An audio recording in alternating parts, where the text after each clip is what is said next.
C'était sa dernière apparition. À 104 ans, Oscar Niemeyer voulait participer une fois de plus aux célébrations du carnaval au Sambodrome de Rio de Janeiro, qu'il a construit il y a presque 30 ans. Jusqu'à sa mort, le plus connu des architectes brésiliens n'a cessé de s'investir pour la discipline qu'il aimait tant, en dépit de son grand âge. Ici, à l'approche de ses 100 ans, l'architecte livrait le secret de son étonnante longévité. J'essaie de m'adapter et j'essaie de penser comme si j'étais plus jeune. Cela fait une différence. Les intérêts que j'avais pour la vie quand j'étais jeune sont les mêmes que j'ai aujourd'hui.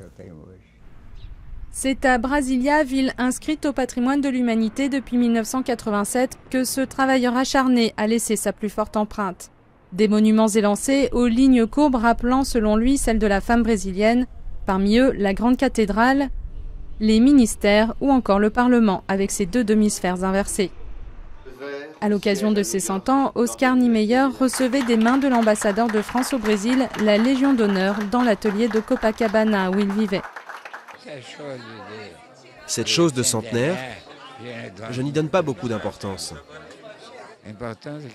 L'important, c'est que nous pouvons créer le système où on peut aussi aider les autres. Ça, c'est le problème, c'est la lutte politique.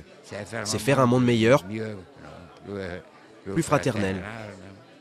De toute sa vie, la politique n'a jamais quitté ce communiste convaincu. Fidel Castro déclarait même en 1995 qu'il restait 2 communistes sur Terre, lui-même et Oscar Niemeyer. Dans les années 60, l'architecte fuit la dictature brésilienne et trouve refuge en France, où il a réalisé une vingtaine d'œuvres, dont le siège du Parti communiste à Paris. De retour dans son pays natal dans les années 80, il reste fidèle à ses convictions politiques et saluait à chaque occasion le travail de l'ancien président de gauche, Luiz Inácio Lula da Silva.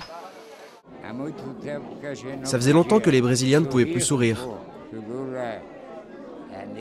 C'est grâce à Lula qui a redonné confiance à toute l'Amérique latine et au Brésil. Jusqu'à la fin de sa vie, Oscar Niemeyer aura travaillé sans relâche. Il laisse derrière lui plus de 600 œuvres réparties dans le monde entier et une vision humaniste de l'architecture.